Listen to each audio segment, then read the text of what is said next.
Assalamualaikum warahmatullahi wabarakatuh.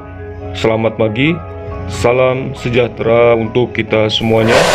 Semoga kita selalu diberikan kesehatan. Amin ya robbal alamin. Baiklah, sebelum belajar mari kita berdoa terlebih dahulu sesuai keyakinan kita masing-masing. Bismillahirrahmanirrahim. Raditu billahi robba wa bil islami dina wa bi muhammadin nabiyya wa rasula. Rabbi zidni ilma warzuqni fahma. Amin.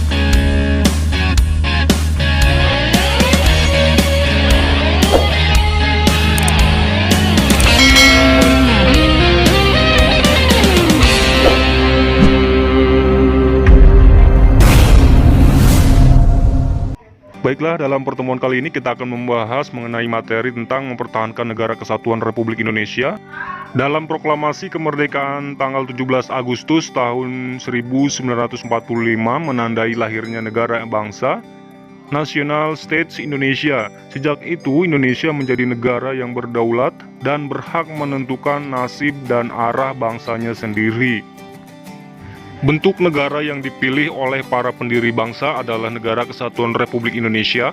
Dalam perjalanan sejarah bangsa Indonesia pernah terjadi upaya untuk menggantikan bentuk negara. Misalnya, menggantikan bentuk negara kesatuan menjadi negara serikat. Hal ini terjadi pada tahun 1949 sampai dengan tahun 1950 dengan dibentuknya Republik Indonesia Serikat. Akan tetapi upaya untuk menggantikan bentuk negara itu tidak bertahan lama. Indonesia kembali kepada negara kesatuan, hingga saat ini negara kesatuan itu tetap dipertahankan. Daerah juga memiliki peranan yang penting dalam perjuangan merebut dan mempertahankan kemerdekaan. Sejarah telah membuktikan bahwa tanpa peran rakyat di seluruh daerah belum tentu tercapai perjuangan kemerdekaan bangsa. Sejarah perjuangan bangsa dan peran daerah dalam perjuangan berdiri NKRI mengandung nilai-nilai yang sangat penting diwarisi oleh generasi muda, antara lain sebagai berikut. 1. Perjuangan melawan penjajah oleh daerah memiliki arah tujuan yang sama, yaitu kemerdekaan Indonesia. 2. Tokoh perjuangan daerah merupakan tokoh pejuang bangsa Indonesia. 3. Persatuan dan kesatuan telah terbukti menjadi kekuatan bagi bangsa Indonesia dalam merebut dan mempertahankan kemerdekaan. 4. Bangsa Indonesia telah sepakat membentuk Negara Kesatuan Republik Indonesia sebagai pilihan yang tepat. 5. Mengutamakan kepentingan bangsa dan negara di atas kepentingan pribadi dan golongan. 6. Sikap rela berkorban demi kepentingan bangsa dan negara. Sedangkan pemahaman peran daerah dalam kerangka Negara Kesatuan Republik Indonesia saat ini menunjukkan pentingnya kesadaran nilai-nilai seperti berikut ini. 1. Kemajuan daerah akan lebih cepat tercapai apabila bangsa Indonesia memiliki nilai persatuan dan kesatuan. 2. Kemakmuran bersama merupakan tujuan masyarakat Indonesia, bukan kemakmuran bagi perorangan atau kelompok atau daerah. 3. Kekayaan alam merupakan milik bersama seluruh rakyat Indonesia dan dipergunakan sebesar-besarnya bagi kemakmuran rakyat. 4. Pengembangan, kemajuan, dan kemakmuran daerah diarahkan kepada kemajuan dan kemakmuran bagi seluruh rakyat Indonesia. 5. Setiap warga negara memiliki kedudukan yang sama tanpa membeda-bedakan asal daerahnya. Kebanggaan terhadap daerah masing-masing perlu terus ditanamkan dan ditumbuh kembangkan dalam masyarakat. Keberagaman daerah tetap harus dipelihara baik di bidang politik, ekonomi, sosial, dan budaya. Namun, pengembangannya tetap dalam kerangka Negara Kesatuan Republik Indonesia. Hal ini mengandung makna kebanggaan dan kemandirian, tidak mengakibatkan proses perpecahan bangsa dan negara.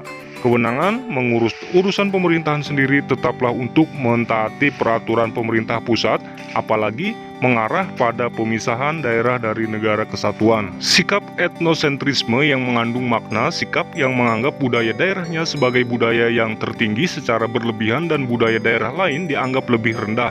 Sikap ini dalam kehidupan nampak antara lain sikap mengutamakan kelompok daerahnya, memilih pemimpin atas dasar asal daerah, memaksakan budaya daerah kepada orang lain, dan sebagainya. Beberapa kerusuhan dalam masyarakat terkadang dapat dipengaruhi oleh faktor kedaerahan seperti kerusuhan antar penonton sepak bola, antar warga dalam masyarakat, dan sebagainya. Oleh karena itu, sikap etnosentrisme yang sempit harus dihindari.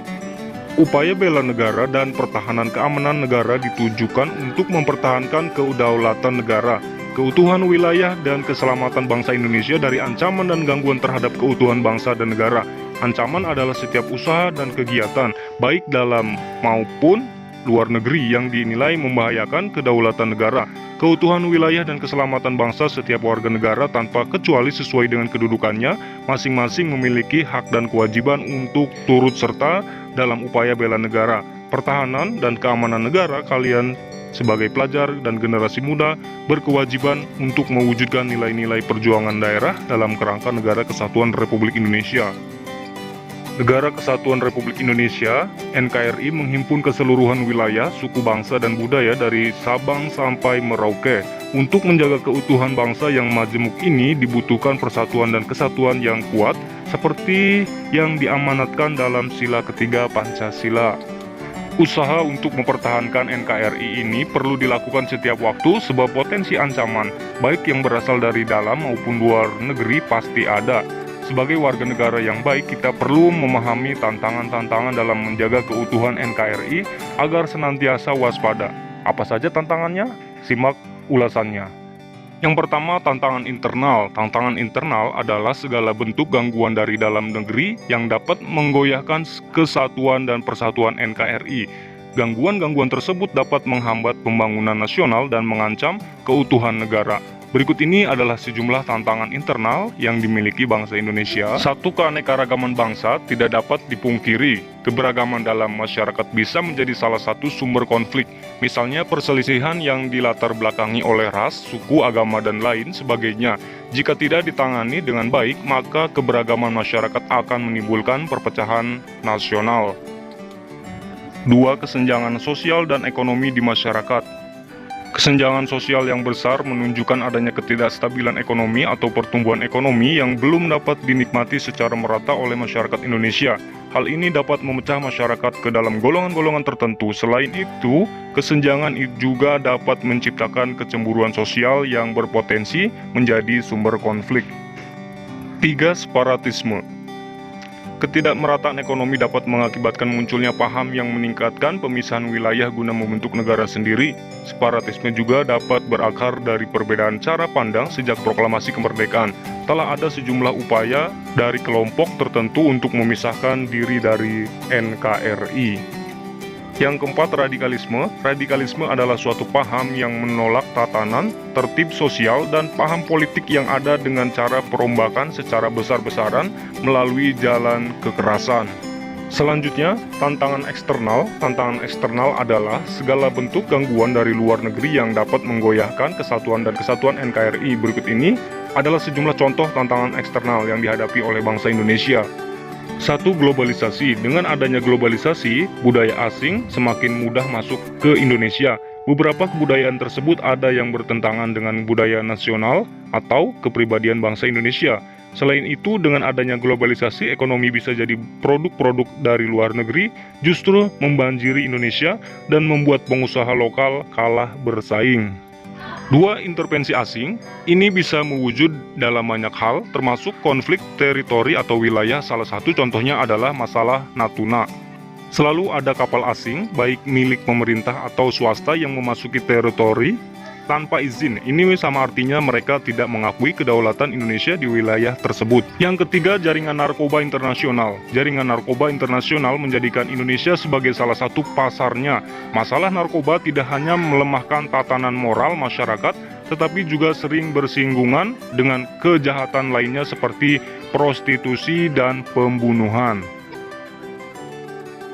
Bagi rakyat Indonesia, Pancasila merupakan pedoman yang mengatur seluruh sendi-sendi kehidupan masyarakat. Hal itu pula mengandung terciptanya cinta tanah air dan menjaga keutuhan Negara Kesatuan Republik Indonesia (NKRI). Untuk itu, pendidikan Pancasila sangat penting ditanamkan kepada seluruh rakyat Indonesia agar mampu bersikap dan berpedoman pada Pancasila sehingga bisa menjadi keutuhan Negara Kesatuan Republik Indonesia, di mana ini menjadi kewajiban semua warga negara Indonesia. Artinya, semua warga negara harus menjaga maupun melindungi NKRI dari berbagai macam hal yang mungkin bisa mengancam keutuhan Negara Kesatuan Republik Indonesia. Ada beberapa potensi gangguan keamanan nasional dari dalam negeri, antara lain sebagai berikut: A. Gerakan separatis bersenjata, B. Terorisme, C. Konflik komunal, D. Kerusuhan sosial, E. Gangguan keamanan laut, F. Gangguan keamanan udara, G. Radikalisme, H. Kejahatan lintas negara, I. Perusakan lingkungan. Baiklah para peserta didik yang Bapak banggakan, untuk menjaga negara kesatuan Republik Indonesia adalah salah satu kewajiban bagi setiap warga negara tanpa kecuali, sesuai dengan kedudukannya masing-masing memiliki hak dan kewajiban untuk turut serta dalam upaya bela negara, pertahanan, dan keamanan negara.